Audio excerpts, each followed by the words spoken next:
Seja bem-vindo, sente-se no seu lugar e abra a sua Bíblia em Gênesis 22. Coloca a introdução da nossa mensagem de hoje aí. Diz assim, olha, Jeová, o quê? Jirê. O que significa Jeová Jirê? Deus provedor. Assim Jeová Jirê é o Senhor que provê o quê? O quê, gente?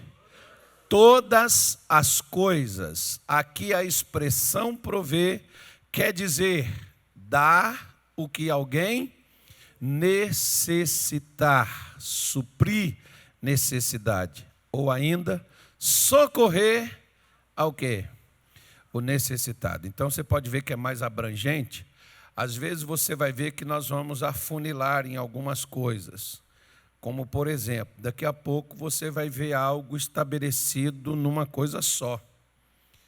A manifestação de Deus aqui, nesse sentido, fala de uma forma abrangente, em todas as áreas. Aí você vai lá, por exemplo, para o capítulo 10, versículo 10 de João, e você vê o Senhor Jesus dizer, eu vim para que tenha o quê? E que tipo de vida? Ou seja, abundância em todas as áreas. Você vê mais ou menos assim, olha, não tem aquela pessoa que às vezes você vê alguns ministérios, algumas igrejas, elas focam apenas na questão da salvação. Salvar a pessoa. Claro, a salvação é uma necessidade na vida de quem é perdido. Mas aquele que já foi salvo, às vezes a necessidade que ele tem é de santificação, não é de salvação, ele é salvo. Falta ser santificado. Outras vezes, falta a pessoa ser abençoada ou liberta, mais ou menos como nós já mencionamos aqui, e você pode pegar, por exemplo, pode um cristão ser salvo e não ser liberto? Pode, basta você olhar na Bíblia. Deus não salvou Israel lá no Egito? Salvou ou não salvou? Salvou eles das pragas, nenhuma praga. Quantas pragas atingiu o povo de Israel no Egito? Nenhuma. Salvou eles, inclusive, da praga da morte. Senão eles perderiam, no mínimo, um dos seus primogênitos. O filho mais velho se perderia. Deus salvou, não salvou? Ok, mas eles não continuaram presos? Então Deus teve que libertá-los. Aí quando chega no deserto, eles tiveram outro problema. Qual é o problema? Eles agora são salvos, eles agora estão libertos. Mas no deserto eles não tinham o que comer. Deus teve que prover comida. Durante 40 anos, Israel foi alimentado em pleno deserto com comida do céu, que todos os dias vinha como delivery na porta da casa e não cobrava nem sequer o motoqueiro que levava, que era um anjo. Anjo não cobra serviço, não faz de graça. Então, o primeiro delivery, o pessoal que criou aí o delivery, aí, leu o livro de Êxodo para poder criar o delivery, entregar na porta de casa. Então, você vê. E quando eles tinham problema de saúde, bom, eles tinham que comer, eles estavam salvos, eles estavam livres, eles tinham que comer, mas agora eles tinham problema de doenças. Apareceu o Jeová Rafá, o Deus que cura, que sara. Olha, então você vai olhando e você vai vendo que o evangelho ele tem que ser completo. Ele não pode ser partes. Você vai encontrar ele, como eu gosto de falar em seminários. Às vezes você vai encontrar o evangelho é igual pedra de dominó. Você vai pegando a pedra, vai encaixando uma na outra até ter o dominó completo. Assim você encontra uma coisa num lugar, outra coisa em outro, outra coisa em outra. Eu não posso diminuir Deus e dizer assim, não, isso Deus não faz, isso Deus não quer. Eu não posso fazer isso, irmão. Às vezes tem igreja que critica, bom, eu às vezes a gente entra para um lado de uma emoção, ou às vezes a gente generaliza, né, nas nossas críticas. Porque nossa igreja, nós não pregamos isso, nós cremos na salvação. Amém. Mas você pega, por exemplo, Tiago diz assim: de que adianta você despedir o faminto, dizendo para ele, dando paz para ele? A paz vai encher a sua barriguinha? Não, você tem que dar paz, mas tem que dar comida. A mesma coisa, o camarada está com frio. Você dá a ele a paz, mas não dá a ele um cobertor para ele se aquecer. De que adianta a paz que você deu para ele, se ele não tem um cobertor para se aquecer? Ou seja, o Evangelho ele fala de coisas práticas, não apenas teóricas. Quando você apenas pega ele de uma parte da teoria, a teoria é uma coisa, a prática é outra completamente diferente. E nós precisamos entender que, como sempre a gente fala, fé sem obra, a minha fé é provada com aquilo que eu faço. Avisa o teu vizinho, Deus vai provar a sua fé hoje. E você precisa ser aprovado. Pergunta para ele, você quer ser provido por Deus em tudo? Deus vai provar a sua fé. Antes da gente ser provido, Deus prova a nossa fé. Nossa fé é provada quando nós somos colocados, trazidos a Deus. Por isso aqui você pode ver que Ele é aquele que supre, é o que provê em todas as áreas. Ele provê saúde, porque às vezes o que você precisa? Você precisa de cura. Eu não preciso de cura, eu estou curado. Às vezes você precisa de paz, shalom. Deus se manifestou como Deus da paz. Às vezes o que você precisa é de justiça, você está sendo injustiçado. Então você precisa de quê? Você não precisa de saúde, você não precisa de paz, você precisa receber a justiça. Lembra daquela mulher de Lucas 18, que ela foi lá pedir o juízo? O que ela foi pedir para ele? Faça-me justiça. Ou seja, nas outras áreas, ela já estava bem. Eu vou falar uma coisa com você. Se você achar que é heresia, você julga você. Mas tem crente, por exemplo, que diz assim: pastor, no Novo Testamento não se fala de dízimo e de oferta.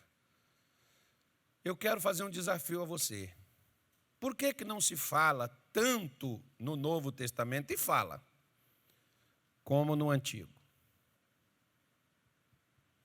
Porque você sabia que uma das coisas que Israel não falhava, eles podiam pecar, prostituir, mentir, roubar, ser desonesto, ser o Satanás que fosse, mas eles não deixavam de ir no templo, dizimar e ofertar. Deus precisava ensinar eles acerca disso? Então aquilo que você já sabe, Deus não precisa te falar. É porque quando a pessoa ela não quer fazer as coisas, ela sempre dará uma desculpa. Mas não fala sobre isso. Ora, se você cresceu, passou a sua vida desde o começo sendo orientado, ensinado algo. Quando você cresce, é necessário alguém te dizer? Mais ou menos num jargão que diz por aí. É preciso ensinar o padre a rezar o Pai Nosso? Ele sabe o que ele tem que fazer. Não precisa falar para ele.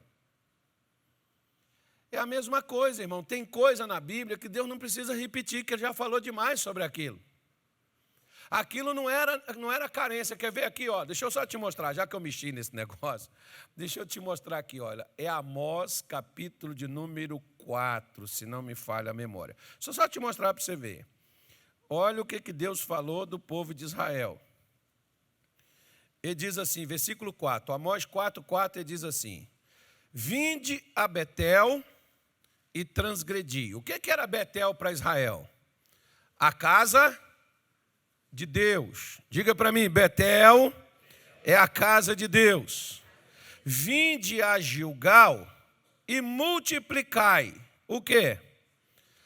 A transgressão. Gilgal, naquele tempo, é como se fosse o centro da vida espiritual do povo de Israel. Então, eles tinham os lugares aonde eles iam e cultuavam a Deus. Gilgal, acho que foi por cerca de 300 anos, me parece, né, que ficou o centro espiritual. Mais ou menos, a sede estadual da Igreja da Graça em Cuiabá fica onde? Mas nós temos várias outras aí. Mas a sede é aqui. Então, Gilgal era o centro da atividade espiritual do povo de Deus naquela época.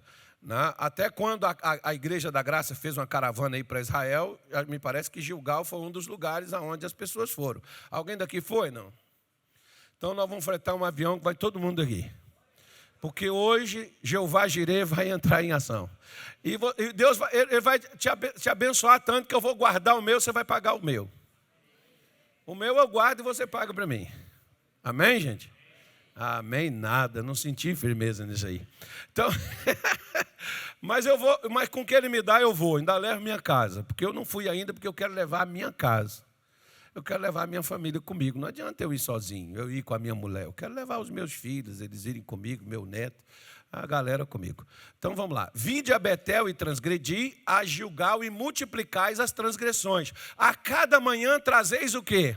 Os vossos sacrifícios e os vossos dízimos de 3 em 3 dias. Então Israel tinha problema. Olha o que Deus está falando. Vocês pecam, vocês multiplicam o pecado, mas vocês vêm na minha casa, traz sacrifício, sacrifício é oferta, e o dízimo de 3 em 3 dias é levável. Eles podiam estar no pecado, mas eles iam dar. Eles iam levar. Tanto é que Jesus diz, por exemplo, em Mateus 23, 23, ele diz, dais o dízimo do heno, do hortelã e do cominho, e negligenciais o mais importante da lei. Eles davam. Isso não era problema para eles. Olha o que ele falou no versículo 5. Oferecei o sacrifício de louvores do que é levedado, e apregoai ofertas voluntárias, publicai-as, porque disto gostais, ó filhos de Israel, diz o Senhor Deus. Eles tinham um problema com esse negócio, irmão? Quem tem problema de dar dinheiro na obra de Deus é crente, cara. O povo judeu não tem problema em dar, não. Aquilo para eles era sagrado. É igual almoçar e jantar para a gente. Eles não tinham problema de dar as coisas. Eles tinham um problema de pecar. E mesmo em pecado eles davam. E Deus está falando. E eles ainda gostavam do que fazia. Fazia e nem reclamava. Gostavam do que fazia. Tem gente que às vezes até faz. Tem crente que às vezes faz, mas não gosta do que faz. Às vezes é o contrário. O crente não está no pecado, mas quando quando dá o dízimo, quando dá oferta para Deus, dá reclamando.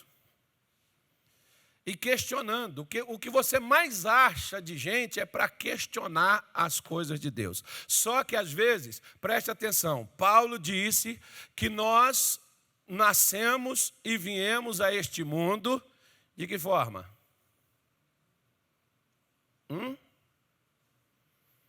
De que forma nós nascemos?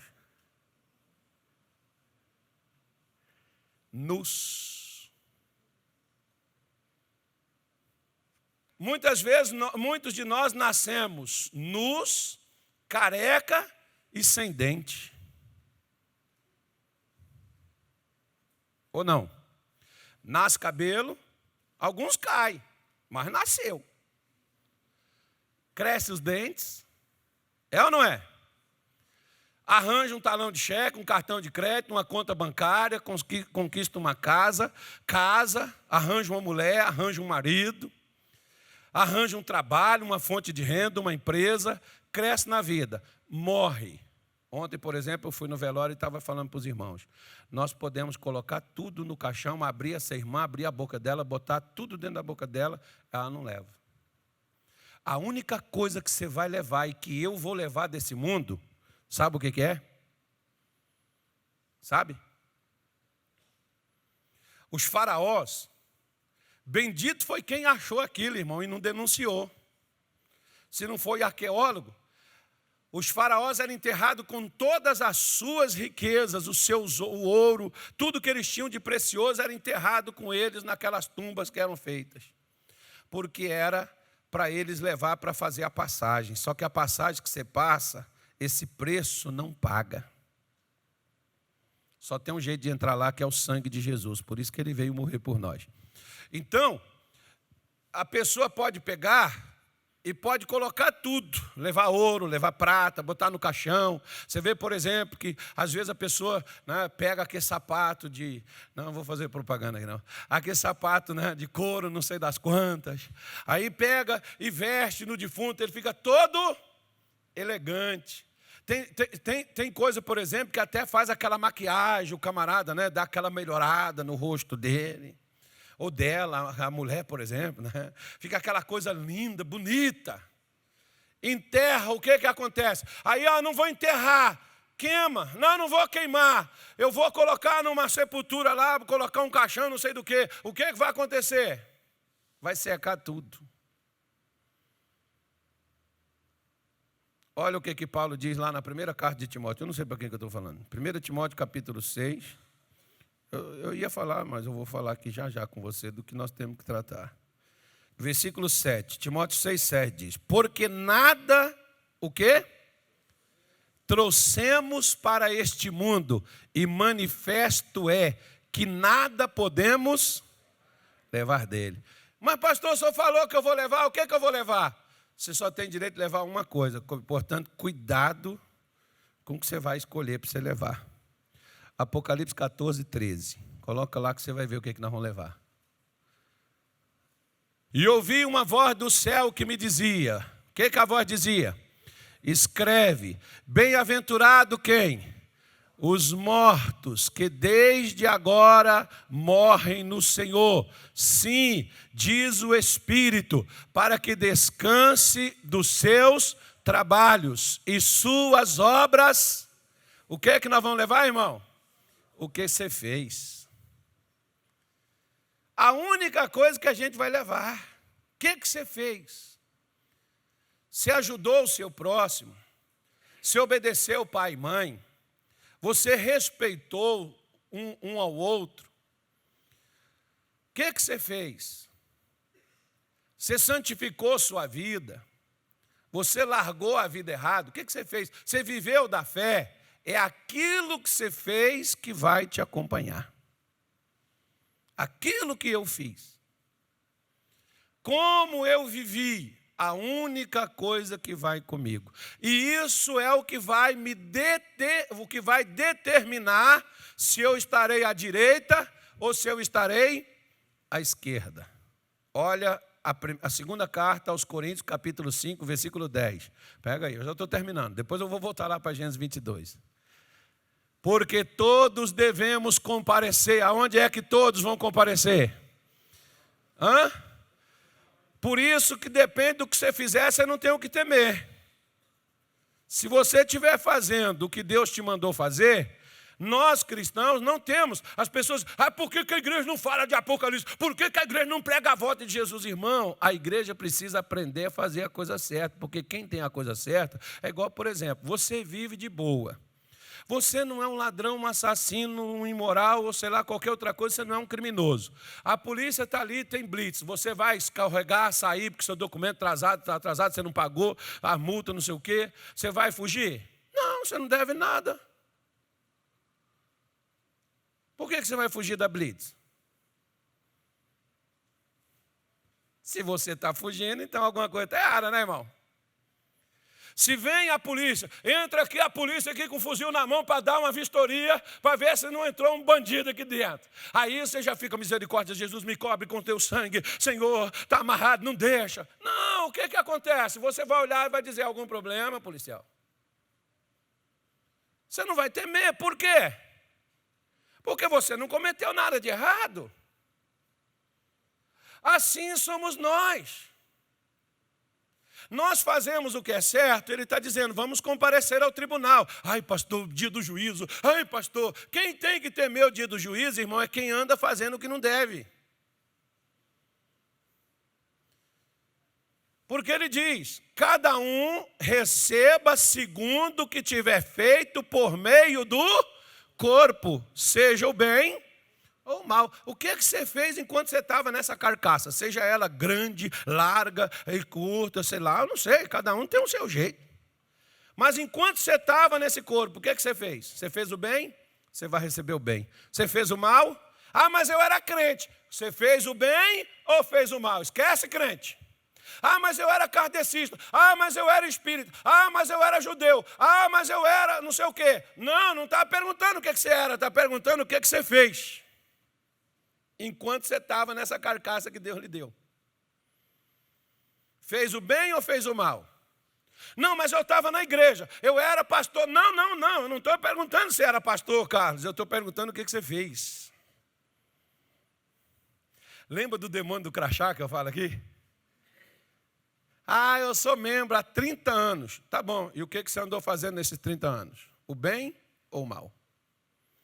Se eu não faço o bem, eu faço o mal.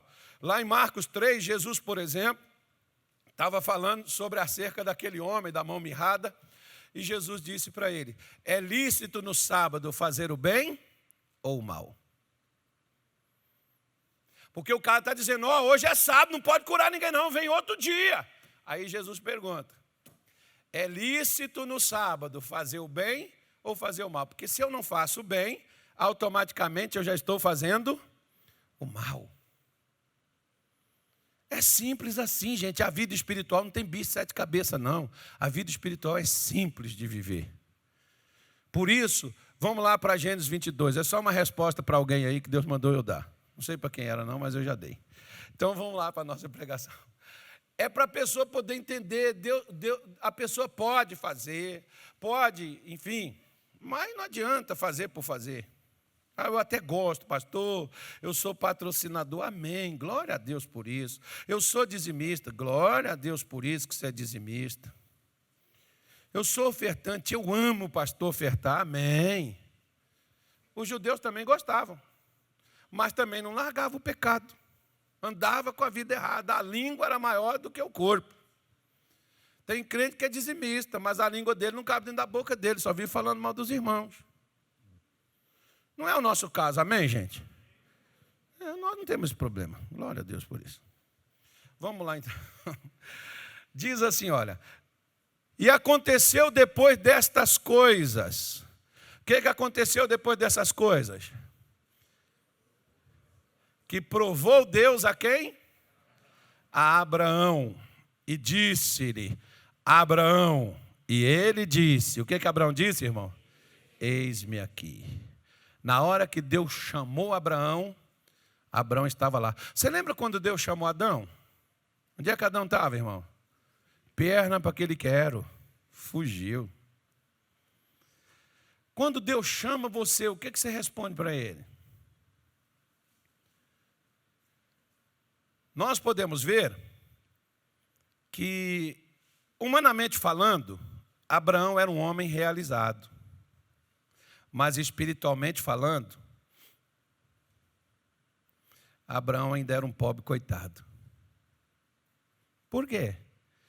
Às vezes você olha assim para a sua vida e você diz assim, graças a Deus, pastor, eu estou bem. Graças a Deus eu não fumo, eu não bebo, eu não mato, eu não roubo, eu estou na igreja, eu me batizei, eu amo Jesus, eu busco a Deus, eu oro, eu jejuo, eu me consagro.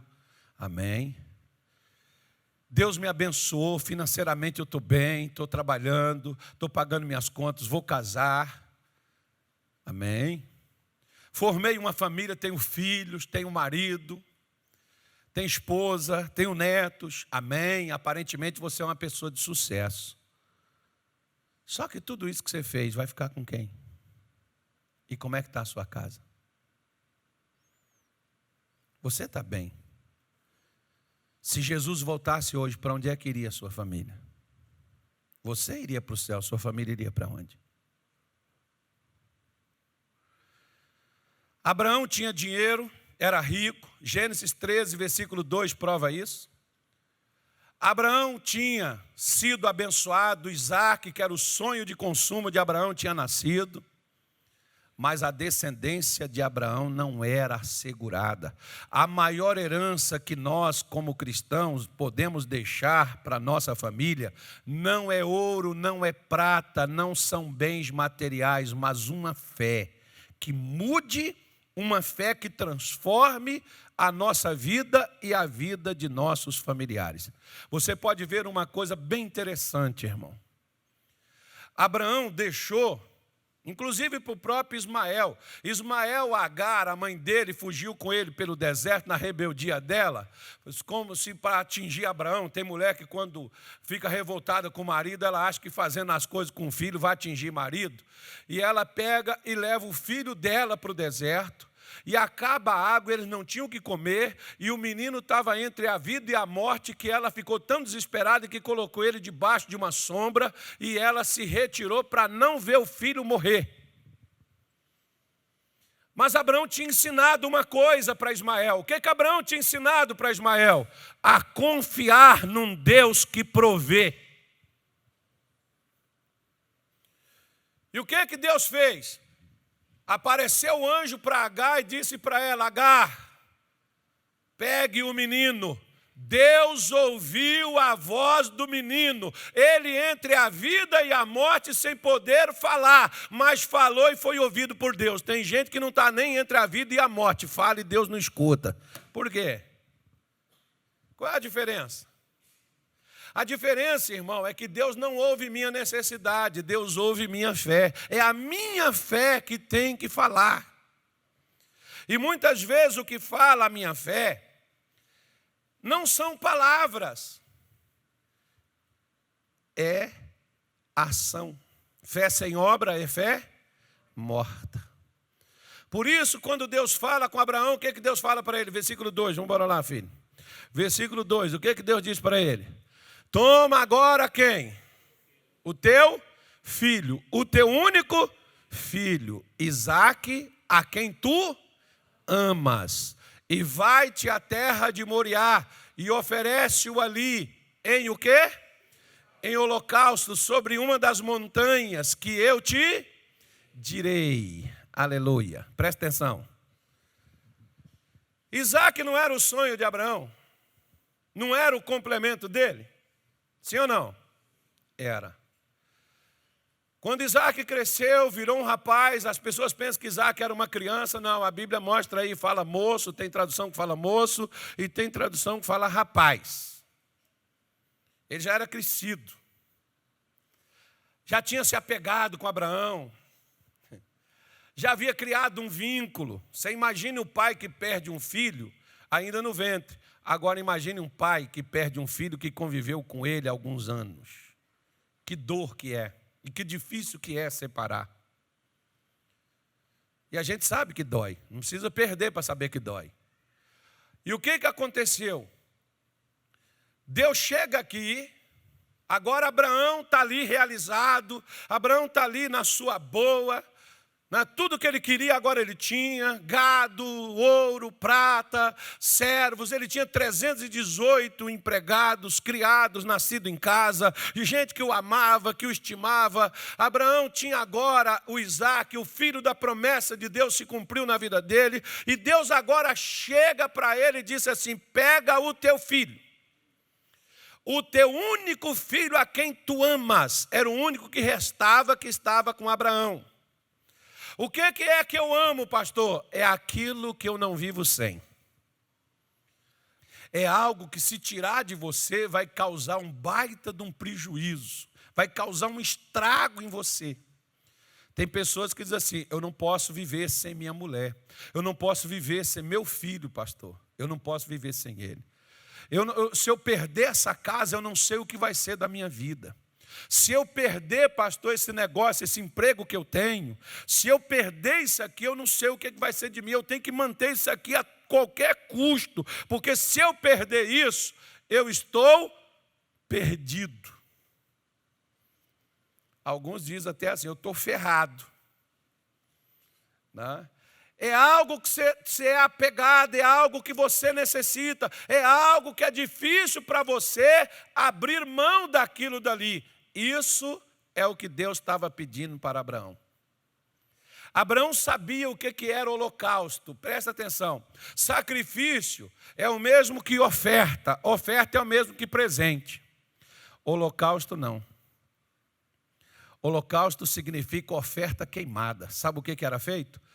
Você pegava o animal, cortava a jugular, para o bicho morrer instantaneamente, não ficar sofrendo. Não podia matar o animal com sofrimento, é diferente de nós brasileiros, quando matamos, mata com requinte de crueldade.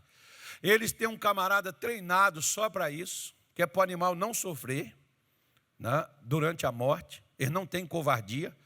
Você pega, por exemplo, um boi hoje, o camarada no interior pega um machado, dá na cabeça do boi, o boi cai, ele vai lá e sangra o bicho. Eles não, já vão e sangram direto, que o animal já morre sem sofrer aquela agonia. Bom, eu não sei qual é que é pior, sabe, irmão? Mas tudo bem, vamos lá. Não é o nosso caso aqui.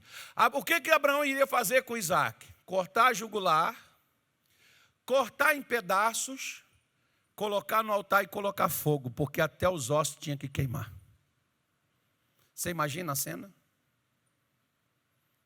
Você faria isso? Mas preste atenção. Por que Abraão, esse cara é louco? Deixa eu falar com você, eu nunca vi nenhum crente normal. Posso te fazer uma pergunta? Sim? Você acredita que Deus abriu o mar vermelho? Você acredita mesmo? De coração, gente, você acredita? Você acredita mesmo nessa história? Você acredita nisso? Você acredita que 40 anos Deus deu comida que caía na porta da casa para o povo ir lá e pegar e comer?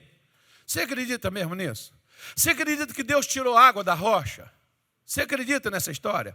Você acredita que Jesus morreu e ressuscitou no terceiro dia, conforme diz? Você acredita nisso, irmão? Ele foi morto, moído. Você acredita mesmo nessa história? Quem acredita nisso? Levanta a mão. Então você é louco. Você não é normal, porque os normais não acreditam. Que isso é loucura para o incrédulo. Não, é impossível isso aí acontecer. Isso é invenção dos crentes. A Bíblia aceita tudo. Papel aceita qualquer coisa. Você conversa de pregador para tirar dinheiro das pessoas, não é assim que os normais falam? Até dentro da igreja tem normal, não tem? Pois é. Aí você imagina, pastor, esse cara é doido, como é que ele vai pegar o filho dele, vai sacrificar o filho, vai pegar o filho, colocar fogo, porque lá tinha lenha, lá tinha brasa, lá tinha um fogo, e ele iria ser queimado. Não poderia sobrar nada, porque é oferta dedicada ao Senhor. A oferta queimada é quando tudo totalmente é dado a Deus. Quando você dá o seu tudo para Deus, Deus dá o tudo dele para você. Aí nós podemos dizer, mas Abraão não tinha tudo? Tinha não. Ele tinha a bênção dele, mas da família não. Deus não quer abençoar só eu e você, Deus quer abençoar uma geração. Se hoje eu e você estamos aqui, nós estamos aqui por causa desse louco aí, ó. Que teve coragem de pegar o filho, como Deus está dizendo para ele, olha. Deus pega para ele e disse, vai até o monte, o lugar onde eu vou te mostrar, e você vai oferecê-lo. Oferecer significa você trazer. Se entregar. A maioria de nós, presta atenção, a maioria de nós recebemos coisas que veio da mão de Deus, mas não temos coragem de pegar o que veio de Deus e oferecer a Ele. Como eu disse para você, tem cristão, judeu não tem problema não, ele não tem dificuldade com isso. Tem cristão que tem dificuldade de dar a 10ª parte do que ele ganha para Deus.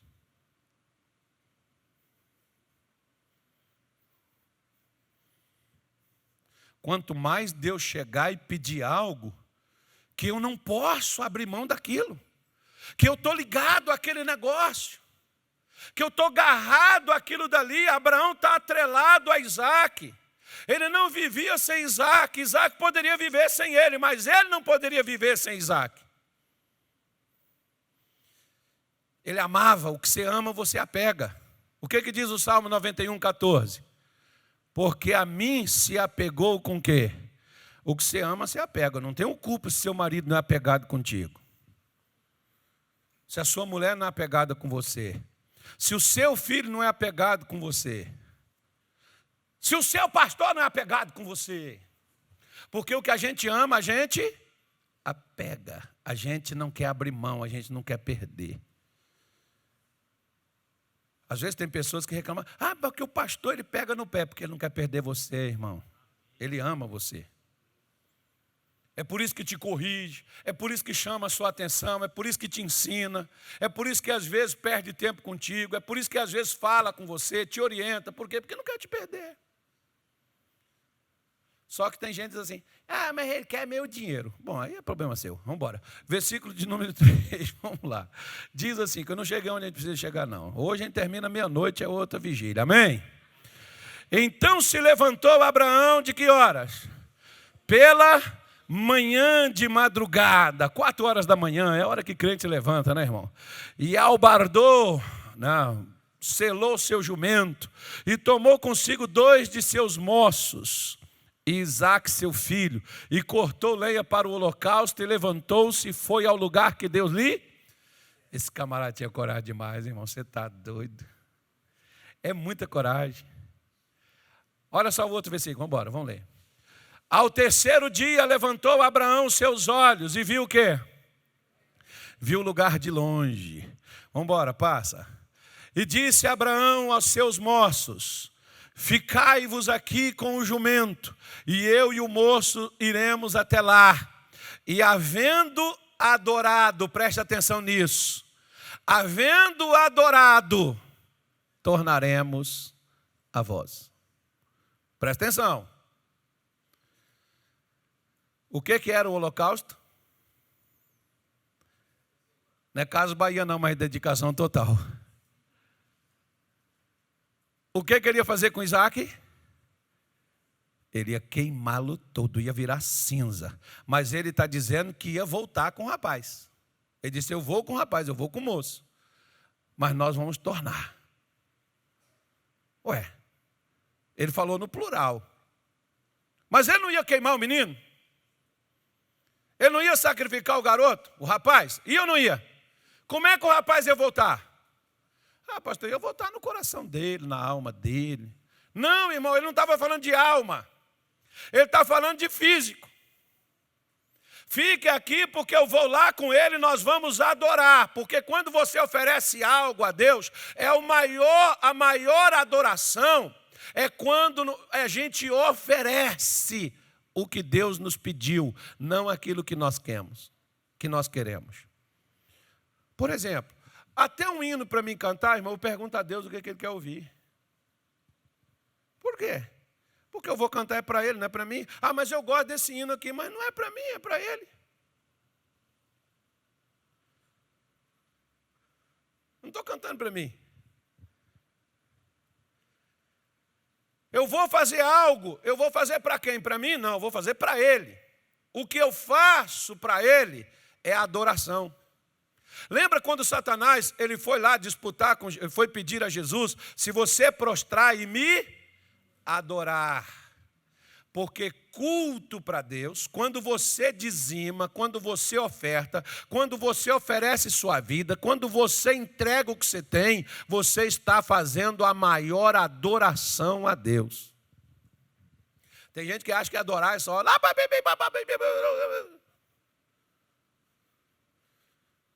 Adoração é dar o que Deus lhe pediu. Isso que é adoração. Satanás está pedindo Jesus para prostrar. E o que Jesus falou para ele? Vai-te, Satanás, porque somente ao Senhor teu Deus adorarás, e só a Ele darás o quê? O teu culto. Porque culto para Deus não é só hino, é entrega. Entrega do quê, pastor? Tudo. Porque para Deus é tudo ou nada. Oh, glória a Deus, aleluia. Hoje vai ser bom aqui, irmão. Versículo 6. E tomou Abraão a lenha do holocausto e pô-la sobre Isaque, seu filho. E ele tomou o fogo e o cutelo na sua mão, e foram ambos juntos. Preste atenção numa coisa. Você sabe por que a gente não vence quando nós temos um problema? Qual hora você viu Abraão reclamar aqui? Ou questionar Deus? Por exemplo, Deus não tem nem louvor se Ele não curar o meu corpo e eu tiver com saúde. Nem na igreja eu venho. Ai, meu nariz correndo, não estou bem, não está legal aí não. Por quê? Se Deus não me prospera, não, pastor, o que adianta eu dar oferta? Ser dizimista? Eu sou fiel.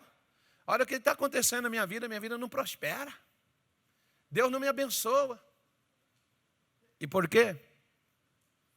Porque eu não sei passar por uma dificuldade sem reclamar de Deus.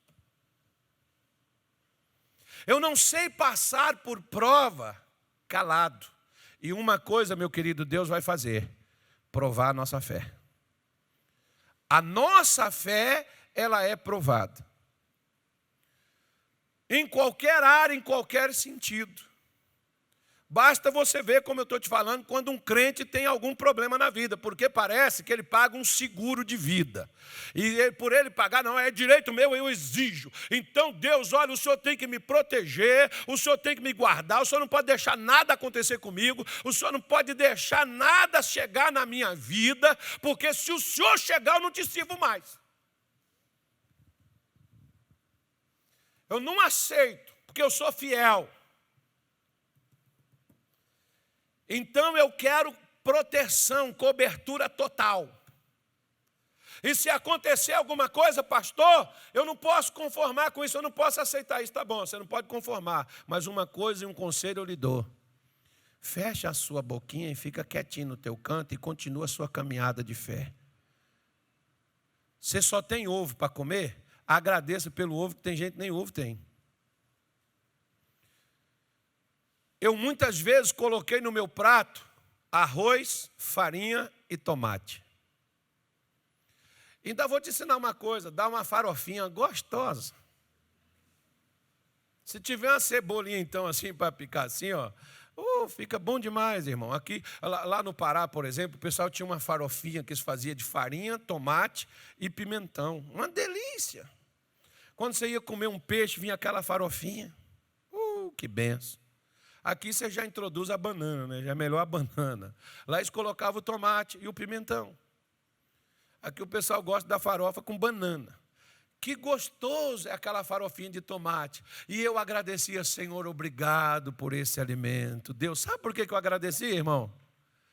Porque tinha dias na minha vida que nem o arroz com farinha e tomate eu tinha.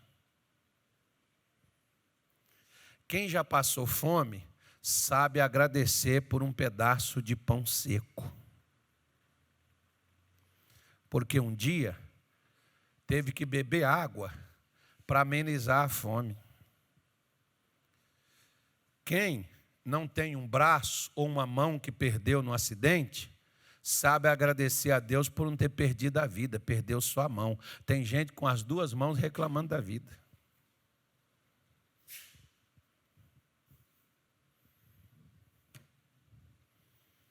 Analisa.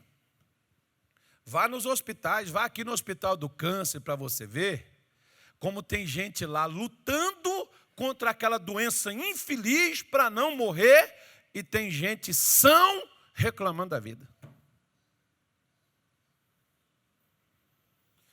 Aí nós queremos reclamar de tudo, cobrar Deus sobre tudo e queremos que Deus venha prover tudo. Mas que tipo de fé que a gente tem? Fala para o seu vizinho, Deus não te trouxe para cá para você ser religioso.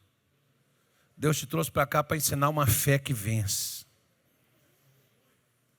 Porque a gente só vence pela fé, irmão. A gente não vence porque a gente sofre. Porque eu sou de Deus, eu sou batizado nas águas. Porque... esquece o demônio do crachá, irmão. Aqui é prática. O evangelho é prática, não é teoria. As pessoas estão vivendo de uma teoria, de uma história. A história de Abraão se repete na minha vida, a história de Isaac se repete na minha vida, a história de Davi tem que se repetir na minha vida, porque Deus foi Deus para eles e Deus ainda continua sendo Deus para nós que vivemos no dia de hoje e para a nossa família que vai viver no futuro. Porque Davi disse, fui moço, hoje sou velho, mas jamais vi um justo ou a sua descendência mendigar o pão. Porque a gente tem um Deus que provê, mas para Deus prover é necessário uma fé. Porque Deus não provê por causa de nossas necessidades, Ele provê por causa de nossa fé. Por isso que quando Abraão pôs a lenha nas costas do menino, e ele pega o fogo, ele pega a faca, e ele vai, os dois ambos, ele não vai discutindo, ele não vai falando nada, ele está calado, ele está em silêncio. E o versículo 7 diz assim, olha, falou mais. Então falou Isaque a Abraão, seu pai, e disse, meu pai. E ele disse, eis-me aqui, meu filho. E ele disse, eis aqui o fogo e a lenha, mas onde está o cordeiro para o sacrifício? Onde é que está? Está tudo aqui, mas cadê o cordeiro, pai? O que o senhor vai oferecer? Cadê o que vai ser o holocausto? O que é que vai ser dedicado a Deus, pai? Isaac sabia o que era que seria feito lá no monte. Ele já entendia. Por isso que não era uma criança. Ele já era um rapaz. Ele já sabia como é que as coisas funcionavam. E ele está perguntando, pai, eu não estou entendendo. A lenha, o fogo, a faca está aqui. Mas cadê o cordeiro? Porque até Isaac e Abraão precisavam de quê? De salvação. Abraão respondeu para ele de uma forma vaga, porque o versículo 8 diz aí, olha. E disse Abraão, o que ele disse? Deus proverá para si o cordeiro para o holocausto, meu filho. Assim caminharam ambos juntos. O que mais me impressiona é que nem Abraão desiste e nem Isaac corre. Por quê? Porque Isaac também passou a acreditar no Deus que seu pai acreditava. Ele não questiona a decisão do seu pai, ele entendeu quem é que seria o holocausto lá. Mas Abraão, de uma forma profética, ele diz, Deus proverá. Deus vai suprir. Essa necessidade é com Deus. O que Deus nos mandou fazer, nós vamos fazer. Mas essa questão de fazer aparecer, não é conosco, é com Ele. Nós só temos que fazer o que Ele mandou. E continua a caminhada. Até onde Deus mandou ele ir. Quem responde à pergunta de Isaac é João Batista, alguns anos mais tarde, lá na beira do Rio Jordão, quando Jesus apareceu para ser batizado, ele diz, eis o Cordeiro de Deus.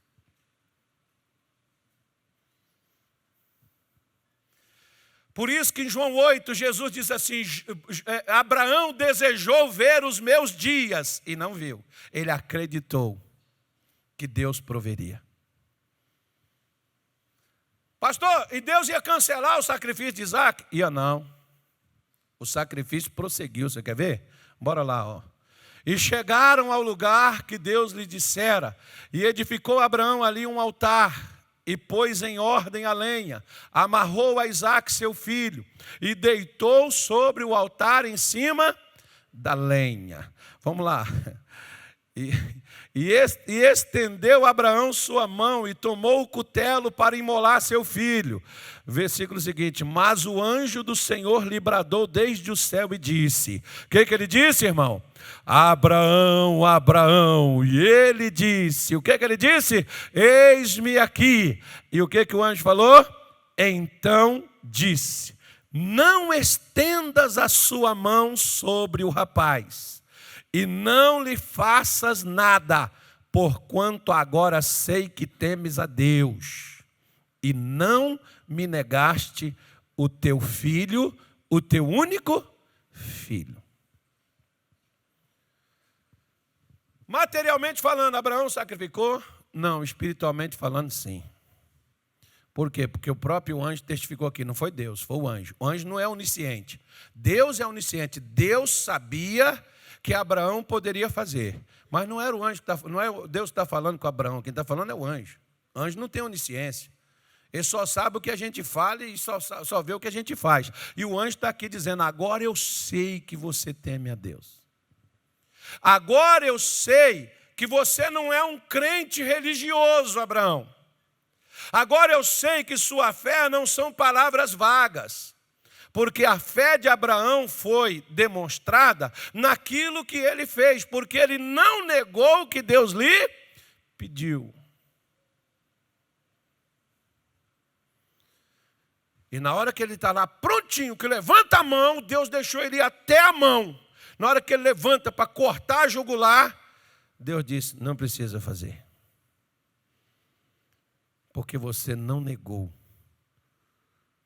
a mim o que eu te pedi. Ou seja, Abraão, eu tenho a prova que eu precisava. Qual é a prova que Deus precisava? Qual é a prova que Abraão tinha que passar por ela? Quando ele oferece Isaac, ele está mostrando que o amor dele por Deus era maior do que pelo próprio filho. Se você não ama a Deus, o primeiro mandamento qual é? Amarás, pois, ao Senhor teu Deus de todo o teu coração, com toda a tua alma, com toda a tua força, com todo o teu entendimento. Esse é o primeiro de todos os mandamentos. Às vezes, eu e você, nós temos um Isaac na vida, que pode ser até uma bênção que Deus lhe deu. É o emprego que você tem. Quer ver? Posso falar uma coisa? Sim ou não? Quantos aqui têm chamado de Deus para o ministério, mas o empreguinho que você tem, com o salarinho que você ganha, você prefere viver isso aí do que você se entregar a Deus para o ministério que Deus te chamou? Esse é seu Isaac. Sabe por que Deus não te provê? Não é que Ele não te ama e nem gosta de você.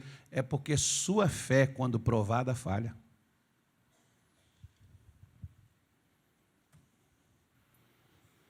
Minha fé, quando provada, falha.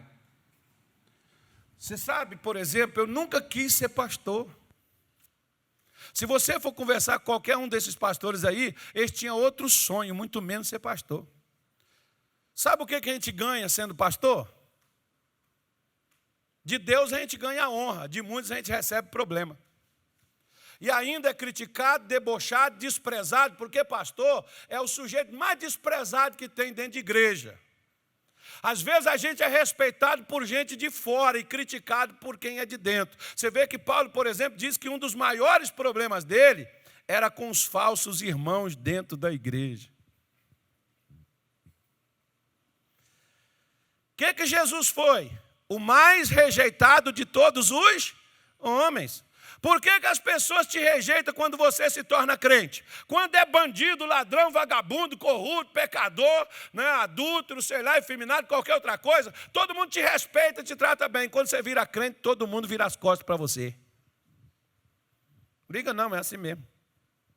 Normal. Por quê? Porque nós, uma vez quando somos provados, a nossa fé tem que sobressair a nossa necessidade. Muita gente não sabe passar pelas provações na vida. Reclama, murmura, fala.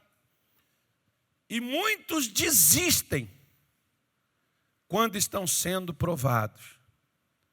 Agora preste atenção. Quando Deus pediu a Abraão e Isaac, não era só uma prova de fé. É porque Deus tinha algo. Preste atenção no que eu vou lhe dizer. Você daria a chave do seu cofre, onde tem todo tipo de riqueza e tudo que você precisa está dentro daquele cofre. Você daria ele para qualquer pessoa? Você daria? Você acha que Deus é menos inteligente do que nós? Deus vai me dar a chave de um cofre, aonde eu não vou ter só ouro, prata, mulher, filho. Aonde eu vou ter garantido em todas as áreas da minha vida o que Ele tem para mim. Como que Ele vai me entregar seu sonho irresponsável? E se eu não confio nele? Nós queremos que Deus confie em nós, mas nós não queremos confiar nele. Ele nos abençoa não é quando nós precisamos, é quando nós confiamos nele. O que Deus queria dar para Abraão era muito maior do que o que ele estava pedindo. Ele estava pedindo um filho. E sabe o que Deus queria dar para ele? Olha aqui, ó. Vamos lá para o versículo, nós estamos no qual aí? 12. Passa aí, por favor. Passa. Aí, ó. Então o anjo do Senhor bradou a Abraão pela segunda vez desde os céus. E disse: por mim mesmo jurei, diz quem? Diz o Senhor, porquanto fizestes esta ação, não me negastes o teu filho, o teu único filho. Porquanto fizeste o quê, irmão? Esta ação. Deus está mostrando claramente que foi a fé com aquilo que levou Abraão a fazer, que está levando Deus a garantir algo para Abraão, e Deus está, como final de contenda, dizendo: eu estou jurando por mim mesmo, Abraão. Porque naquele tempo havia um costume de jurar. Jurou, acabou. Lembra quando você era criança? Eu matei minha mãe várias vezes. Meus colegas falavam: você jura pela sua mãe? Juro. Mentiroso, sem vergonha. Minha mãe ia morrer. Mas ainda bem que Deus não contava aquele tempo, né, irmão? Quem também não tinha nem ciência do que a gente estava fazendo, Deus não conta o tempo da ignorância. Senão minha mãe estava morta. Graças a Deus, minha mãe está viva. Até hoje. Então ele diz que deveras o quê? O que Deus ia fazer com ele? Te abençoarei grandissimamente e multiplicarei a tua descendência como as estrelas dos céus e como a areia que está na praia do mar, e a tua descendência possuirá a porta de seus inimigos. Abraão, os seus filhos, os seus netos, Abraão, os seus descendentes vão controlar os inimigos, os seus filhos nunca serão dominados. Por causa de quê, Abraão? Por causa do que você acabou de fazer, meu irmão. A salvação da nossa família está no nosso coração, quando a gente é capaz de acreditar no Deus que nós temos. Deus pode libertar, Deus pode tirar o seu filho que é dominado pelos vícios, o seu filho que é dominado pelo pecado, por desejos sexuais ou por qualquer outra coisa, porque Deus pode mudar completamente isso daí. Mas quando Deus muda, pastor? Quando eu sou capaz de fazer para Deus o que Deus me pede. Deixa eu te mostrar uma coisa. Por que Deus pediu Isaac para Abraão? Por que Deus pediu? Deus queria Isaac? Deus queria Isaac? Queria ou não queria? Não. Ele queria era Abraão, que ele havia perdido seu coração. Quando Deus te pede o seu Isaac, Ele não está querendo o que você tem. Os crentes, como eu disse para você, nós cristãos, nós somos agarrados ao que nós temos. Deus não quer o que você tem. Porque se você é agarrado ao que você tem, você não é agarrado com Deus. É por isso que Deus não te supre. Abraão não sabia o final da história, sabia? Ele só tinha uma fé que Deus poderia ressuscitar o filho. Eu e você sabemos o resultado da história de Abraão, porque Deus não queria, não era Isaac, Deus queria era Abraão de volta para ele. Porque quando Deus tem você na mão dele, ele tem tudo que é seu, mas quando ele só tem o que você quer dar, ele não tem você. Querido, deixa eu falar uma coisa com você. Esquece que Deus está atrás de seu dízimo, de sua oferta. Deus está atrás do seu coração. Deus está atrás da sua devoção, é do seu amor por Ele. Não é dos seus bens. Porque se ele não tem você, os seus bens para ele não servem. Você pode pegar. Você não vê o povo levando lá dízimo, levando oferta, e gostava de dar, mas o coração eles não davam para Deus. Às vezes dar certas coisas para Deus não é tão difícil, irmão. Dá o que te custa. Dá aquilo que para você não pode ficar sem. É isso que eu quero ver. E foi isso que Deus pediu para Abraão. E quando Abraão deu, o anjo aparece e disse: eu quero dizer para você que por causa disso que você fez, eu vou te abençoar grandissimamente. E eu mostrei de uma forma didática para os irmãos aqui de manhã. Você está vendo por que Deus não supre? Você não é capaz de dar para Ele o que Ele deu a você, porque até a vida Ele deu para você, mas você não é capaz de dar o que é importante para você, você quer segurar.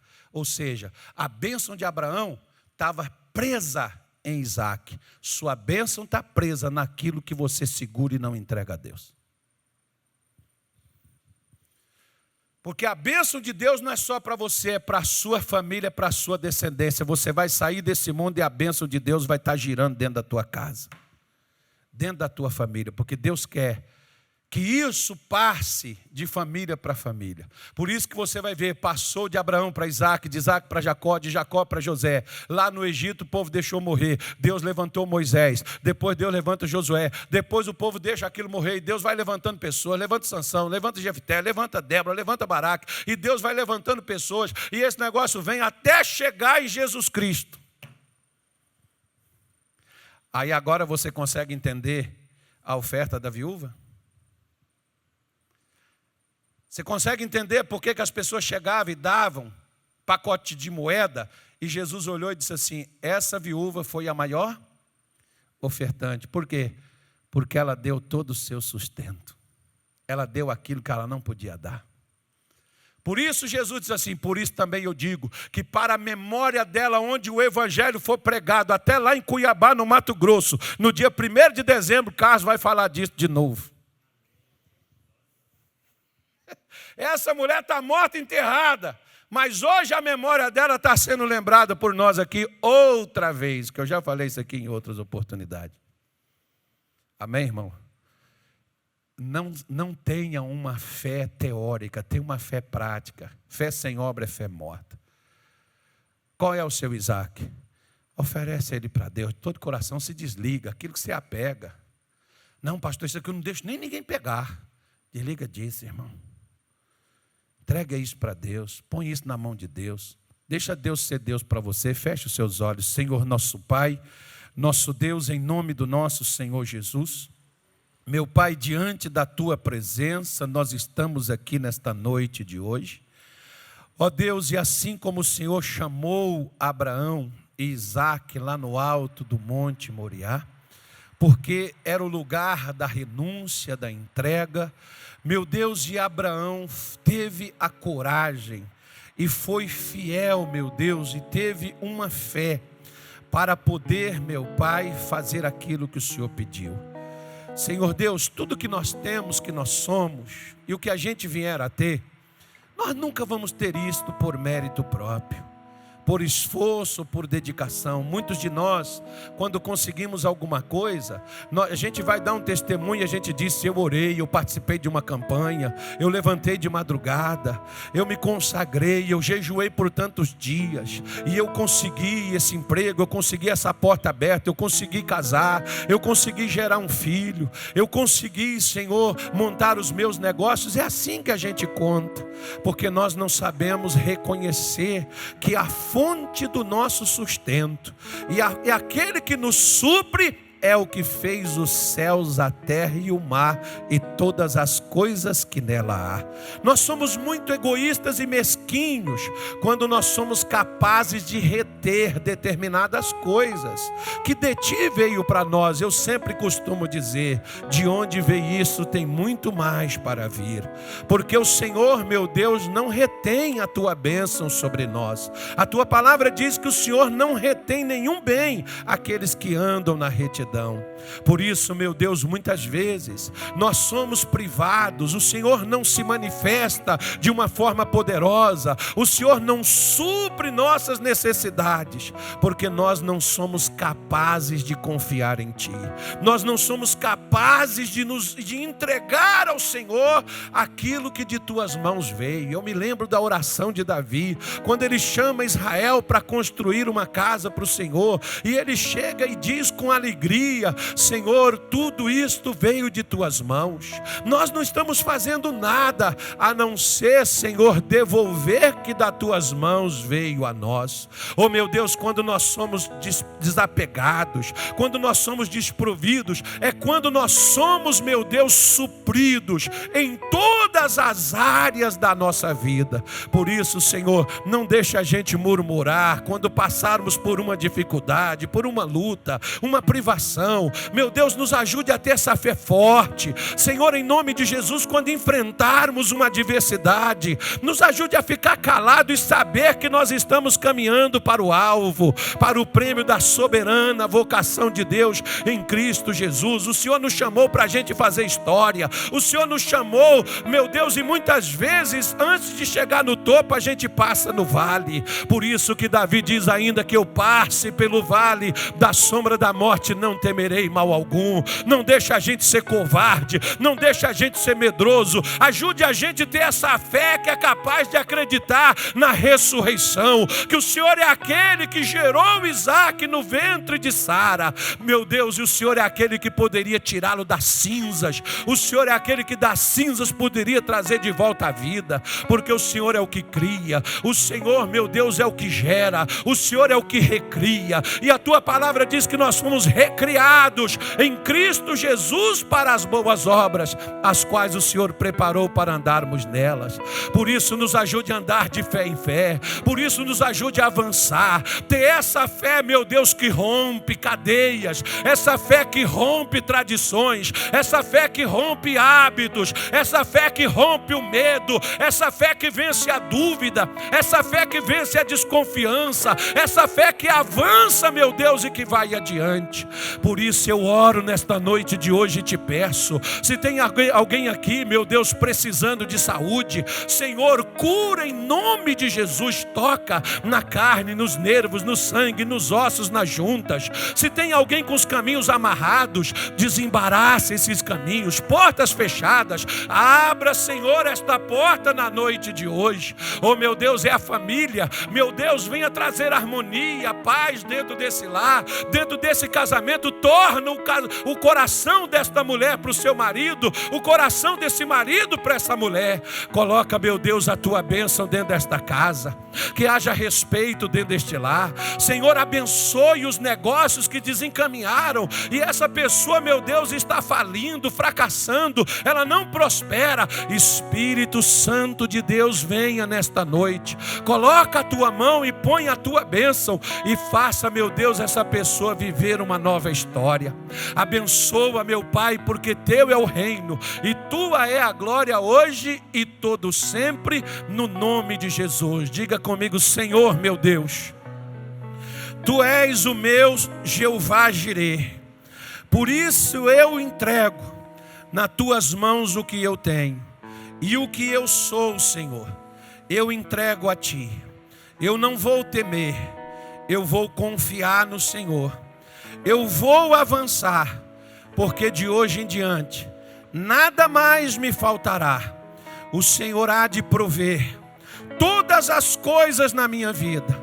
Eu não vou recuar, porque Tu és o meu Deus, que me supre em todas as minhas necessidades, no nome do nosso Senhor Jesus. Digam graças a Deus e amém. Acredite nisso, creia nisso e viva isso, irmão. O evangelho não é só para a gente ouvir falar, é para a gente